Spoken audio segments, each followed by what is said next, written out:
Le jour où j'ai compris que j'étais hypersensible, ou pas.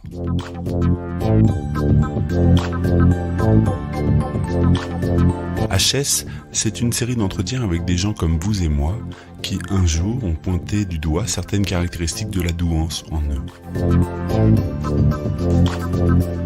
Se savoir comme tel, à quoi bon ? Se découvrir sous cette facette, est-ce suffisant ? Faut-il se faire tester au risque de perdre d'illusoires illusions ? Comment vit-on avant d'identifier ces signes ? Que se passe-t-il quand on a franchi le pas de passer le test qui prouverait qu'on est un haut potentiel ? Et que vit-on une fois qu'on sait qu'on l'est ? Ou pas ? Merci d'écouter HS, le podcast situé à l'intérieur d'un hypersensible. C'est des gens qui vont tout de suite repérer des détails physiques, mais aussi qui vont être à l'affût des signaux qu'on va leur envoyer au niveau émotionnel, au niveau énergie, comment est l'autre, comment il se sent, et c'est des gens qui vont être très très réceptifs à ça pour moi. Je crois pas avoir mis de mots dessus pour l'instant, parce que pour moi c'est assez nouveau déjà, et en plus... je m'y reconnais pas forcément et puis dans ma vie en général j'ai un peu de mal avec les étiquettes, donc j'ai du mal à en mettre moi-même, donc j'ai pas forcément envie de mettre des mots dessus. Après c'est des gens un peu je dirais à part pour moi, un peu différents. Et comment ça se traduit chez toi l'hypersensibilité ? C'est des émotions qui sont facilement exacerbées. C'est une colère qui vient extrêmement vite et extrêmement fort, de la tristesse, des situations qui peuvent être très anxiogènes, des choses qui paraissent banales, mais la mort, bêtement, ou la pollution, ou des choses comme ça il faut que je les éloigne de moi, sinon ça peut complètement m'empêcher de vivre au quotidien. Donc ça, donc je suis obligée de jouer à l'autruche au quotidien, de ne pas y penser, sinon ça m'oppresse vraiment. Donc ça c'est sûr. Et puis après, moi ce qui ressort fortement, c'est mon analyse des situations humaines et des énergies et des émotions de tout le monde. Ça c'est en permanence quand je rentre dans une pièce. Je sais dire comment est chaque personne, comment elle se sent. Ça fait partie de moi et c'est inné. Alors je m'en sers beaucoup dans mon travail et dans ma vie personnelle. Mais voilà, pour moi c'est ça qui est le plus flagrant par rapport à l'hypersensibilité. Je le vis mieux. Il y a des phases, en fait. Il y a des moments de vie où faire l'autruche, c'est plus dur. Quand j'ai eu mes enfants, ça m'a renvoyé à la mort. C'est super gai. mais la plupart du temps, j'y arrive. Je suis... Et je pense que mon besoin d'être en permanence dans le mouvement est lié à ça. Si je m'arrête, ça revient. Donc, voilà. Je suis quelqu'un que certains disent hyperactive, où je fais toujours plein de choses, plein de projets, j'organise tout, mais parce que je pense que j'ai cette peur de m'arrêter et d'être face à mes angoisses. L'avantage pour moi, c'est que je vis vraiment, je suis pleinement vivante. En tout cas, je ressens les émotions fortement, j'ai l'impression de me connecter aux autres vraiment. Je suis rarement dans des situations superficielles. Alors ça peut arriver dans le monde professionnel, mais c'est rare. Pour moi, ça c'est le gros avantage, c'est que je suis hédoniste, j'ai envie de vivre chaque moment présent. Moi l'idée que tout peut s'arrêter demain, c'est présent en permanence chez moi et avec mes enfants, avec ma famille, avec mes amis. Donc voilà, pour moi c'est ça, c'est déjà l'avantage, c'est de vivre pleinement chaque instant. Après l'inconvénient, ça peut être cette angoisse des fois qui prend le dessus et qui me paralyse et cette peur de transmettre ces angoisses à mes enfants surtout. Qu'est-ce qui te fait dire que tu serais hypersensible ? C'était, je dirais, il y a à peu près 1 an où cette amie m'en a parlé.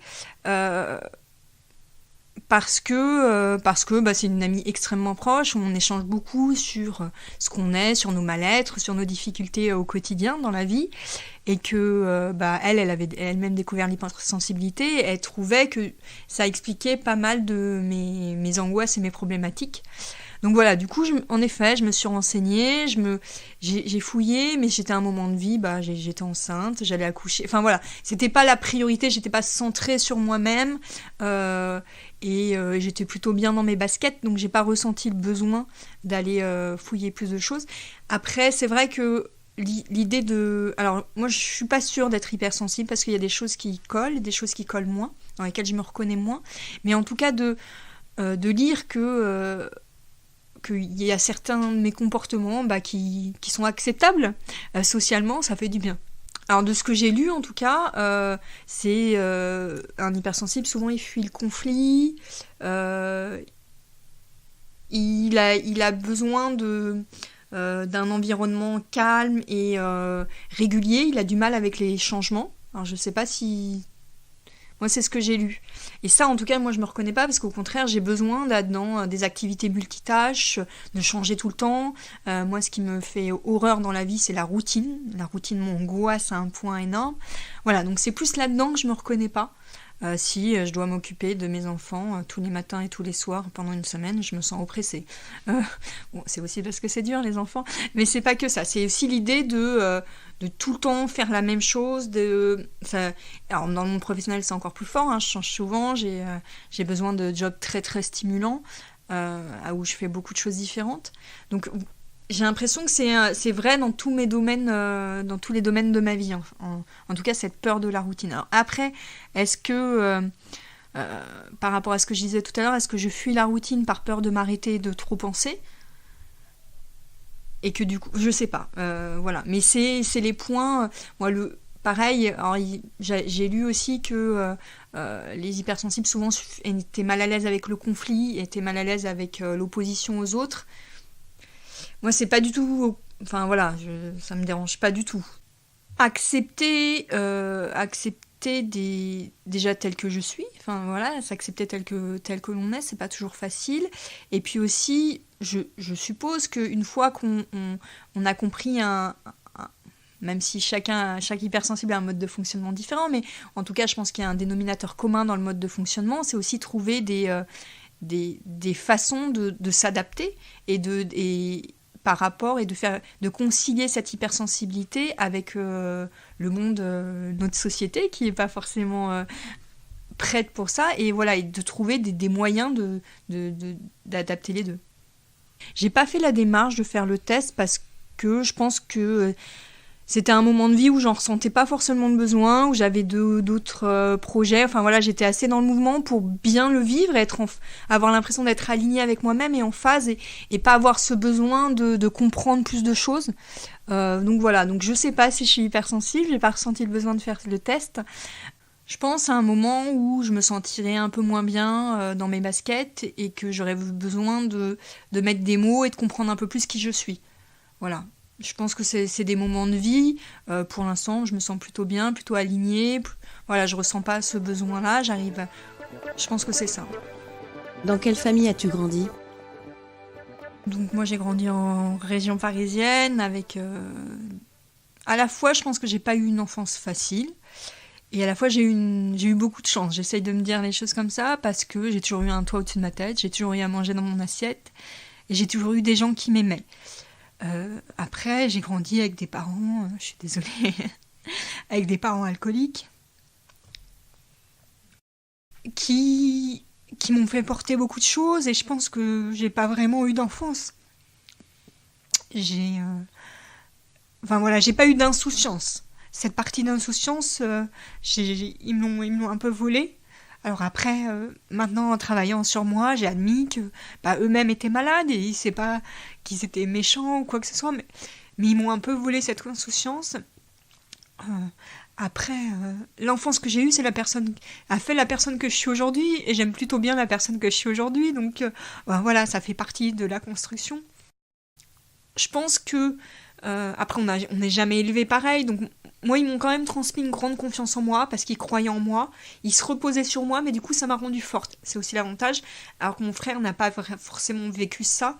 Lui, il a été moins valorisé. Voilà. Après, moi, très tôt, à l'âge de 12 ans, je m'en souviens, parce que je me souviens de ce jour-là, j'ai réalisé que je devenais aigrie par la situation, et que ma seule opportunité dans la vie, c'était de préserver mon capital bonheur et de me dire que ma vie, c'était pas mon enfance, ma vie, c'était demain.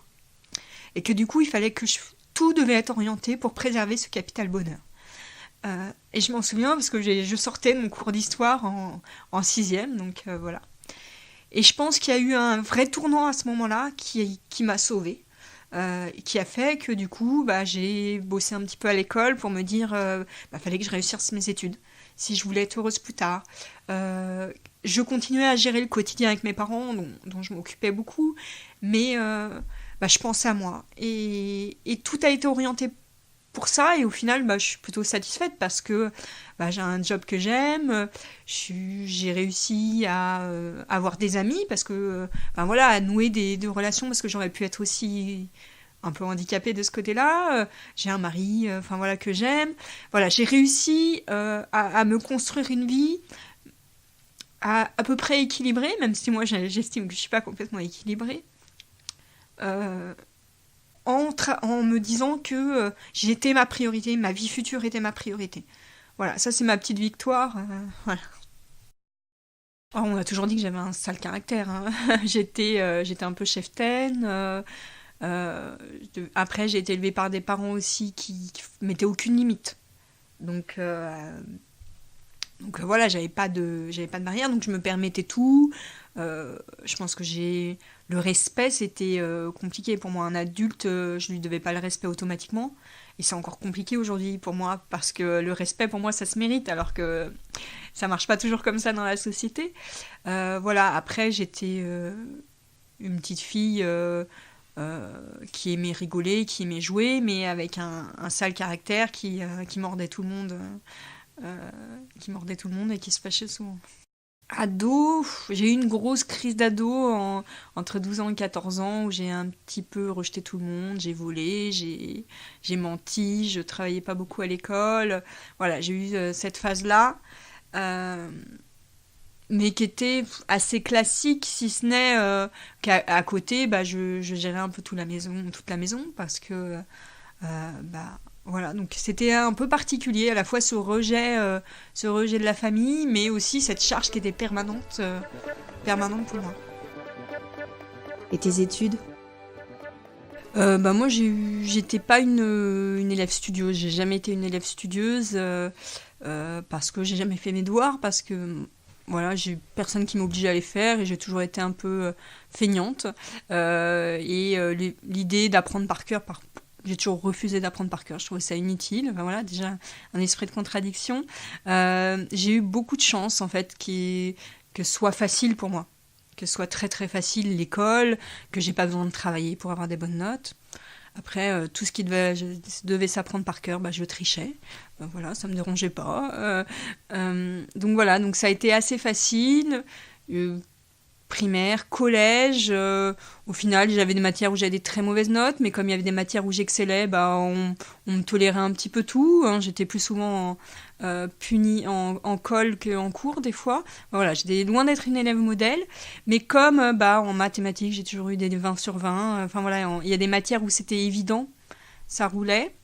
Au lycée, lycée c'était encore plus facile, je n'ai jamais travaillé non plus, mais comme on me demandait moins d'apprendre et plus d'écrire, de réfléchir, c'était facile.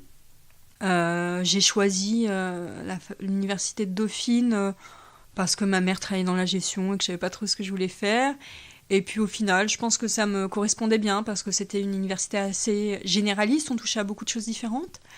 Pareil, j'ai pas travaillé, c'est horrible de dire ça parce que j'ai tellement de copines qui ont dû travailler pour avoir chaque UV. Moi, j'ai jamais travaillé, j'ai jamais révisé, mais c'était c'était facile. Et puis quand c'était un peu plus dur, je trouvais des systèmes, je trichais, voilà. C'était alors après petit à petit, il y avait moins besoin de tricher parce qu'il y a moins besoin d'apprendre par cœur. On nous demande de plus en plus de réfléchir. Puis plus on demandait de réfléchir, plus c'était facile. Plus on demandait de rédiger, plus c'était facile. Donc voilà, j'ai eu la chance de faire un bac plus 5, un master à Dauphine, qui est une super université. Et puis, sans avoir vraiment jamais travaillé. Moi, je suis pas une besogneuse. Si j'y arrive pas, j'arrête de travailler. Ça m'intéresse pas. Il faut que ce soit facile, sinon ça me saoule.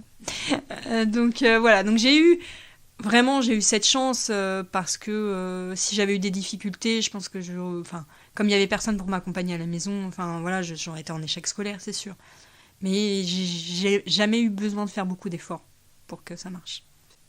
Ou c'est plus une difficulté qu'un atout. Dans mes relations, dans les amitiés que j'ai choisies ou que j'ai refusées, ça a toujours guidé en fait des gens à qui j'ai tourné le dos et j'ai dit que je voulais plus les voir parce que en termes d'énergie, enfin voilà, je me sentais pas alignée avec eux et qu'ils me renvoyaient pas assez ils me renvoyaient trop de négatif par rapport à dans notre relation.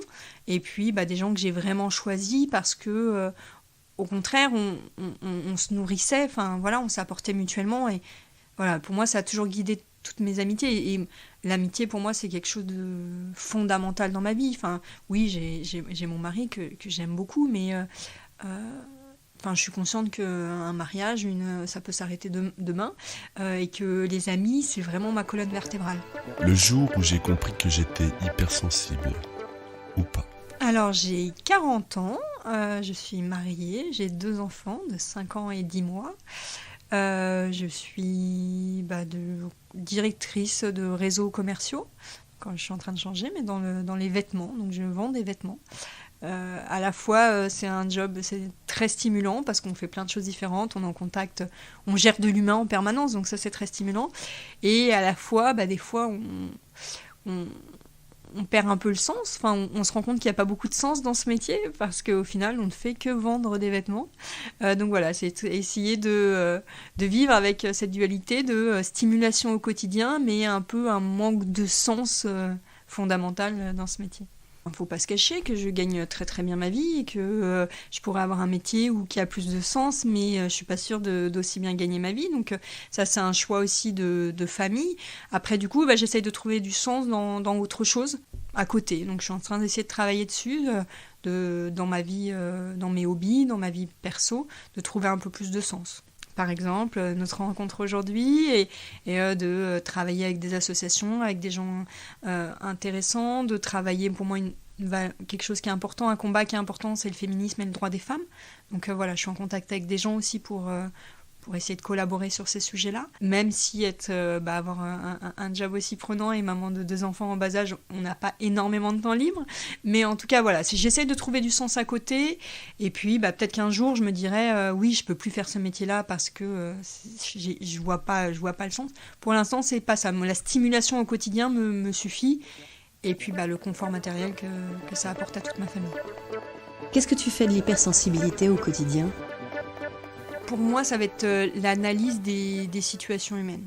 Pour moi, je mets un mot un peu pompeux dessus, mais que ça me sert énormément dans mon travail, mais tous les jours aussi dans ma vie personnelle et avec mes amis, je me trompe rarement sur comment est la personne, dans quel état elle est, dans quelle énergie elle est, quelles sont ses émotions, et du coup, ça me permet de l'aider, de l'accompagner ou de prendre des décisions par rapport à ça. Donc, pour moi, c'est ma grande force. La colère, et je m'en rends d'autant plus compte depuis que je suis maman. De hurler sur mon fils en lui disant arrête de t'énerver, c'est compliqué. Voilà, non, c'est vraiment la colère, je monte très très vite et ça m'envahit complètement. Non, je ne sais pas d'où ça vient. En effet, je ne me suis jamais vraiment posé la question, mais c'est au quotidien, c'est sur des petites choses. Quand ça marche pas comme je veux, ça monte à une vitesse et je peux être très très désagréable, on va dire, avec tout le monde. Alors jamais dans le milieu professionnel. Dans le milieu professionnel, quand je dis à mes collaborateurs que je crie sur mon fils, tout le monde me regarde avec les gros yeux parce que je pense que j'ai jamais haussé le ton au travail. Enfin voilà, pour moi, quand on crie, on a perdu avec ses équipes. Par contre, du coup, ça ressort au centuple à la maison, surtout des enfants, ça a tendance inconsciemment à appuyer où ça fait mal. Et puis je pense que ce qui m'énerve d'autant plus, c'est quand je vois des choses, c'est chez mon fils, c'est le plus grand, que j'aime le moins chez moi. Et du coup, ça m'énerve d'autant plus. Le jour où j'ai compris que j'étais hypersensible, ou pas. C'est compliqué. Moi, c'est un peu un fil rouge dans ma vie, c'est départager l'inné de l'acquis. Parce que forcément, quand on a des parents alcooliques ou dépendants à des produits, qu'on en a beaucoup dans sa famille, moi ça a toujours été des questions fondamentales. Est-ce qu'il y a une prédisposition et qu'après c'est aussi face à cette situation que ça se révèle? Je pense que pour moi il y a un mélange de ça. Forcément, une enfance où on est un peu plus malmené, on va dire. On doit développer des choses différentes, on doit s'adapter. Ce que m'avait dit ma psy aussi, c'est que quand on a des parents alcooliques, c'est que on passe son temps à guetter sur leur visage si ils ont bu ou pas. Et que du coup, ça a développé forcément chez moi une aptitude à analyser les gens très rapidement. Parce que ça faisait partie de mon quotidien. Donc je pense que c'est aussi lié à ça, l'analyse des situations permanentes. Voilà. Après, pour moi, il doit y avoir de l'inné. Enfin, j'ai du mal à croire que tout le monde dans une même situation réagirait pareil et évoluerait pareil. Mais c'est compliqué cette barrière entre l'inné et l'acquis. Alors moi, j'utilise ces aptitudes beaucoup, ce que je dis dans l'analyse des situations, dans l'analyse des gens, parce que dans mon métier, c'est le cœur de mon métier, et puis dans la vie personnelle, ça joue. Donc ça, c'est vraiment mon point d'appui. Après, moi, j'essaye vraiment de travailler sur moi, sur la gestion de la colère, parce que là, ça commence à prendre... Il y a des périodes où ça prend trop de place chez moi. Aussitôt que je suis fatiguée, ça prend beaucoup de place, et d'autant plus quand on a des enfants. Enfin, moi, ça me renvoie à tout ça. C'est que j'ai pas envie de leur transmettre ça, j'ai pas envie de leur renvoyer ça comme image. Donc, j'essaye de travailler sur moi, de trouver des systèmes pour me faire redescendre. Mais ça, je pense que c'est le combat de toute ma vie, parce que quand j'étais petite, j'avais des crises de colère, je me tapais la tête contre les murs, je me suis ouvert le crâne plusieurs fois, et puis j'ai trouvé des techniques pour juguler un petit peu, et puis des fois ça revient. Donc voilà, pour moi ça c'est vraiment ma priorité, parce que ça prend trop de place. Après, mes angoisses... Au final, j'arrive à vivre avec, et puis je les trouve tout à fait légitimes, donc qu'on est en train de détruire notre planète et que c'est un peu stressant, oui, c'est légitime, qu'on va tous mourir et plus exister, c'est illégitime que ça m'angoisse, et je comprends même pas pourquoi les autres ne sont pas angoissés par rapport à ça. Donc j'ai appris à vivre à ça pour que ça prenne trop de place, parce que je pense que ça pourrait me paralyser et m'empêcher de vivre pleinement, mais j'ai pas envie de les faire disparaître parce que je les trouve tout à fait légitimes. Donc, Merci d'écouter HS, le podcast situé à l'intérieur d'un hypersensible. Ou pas.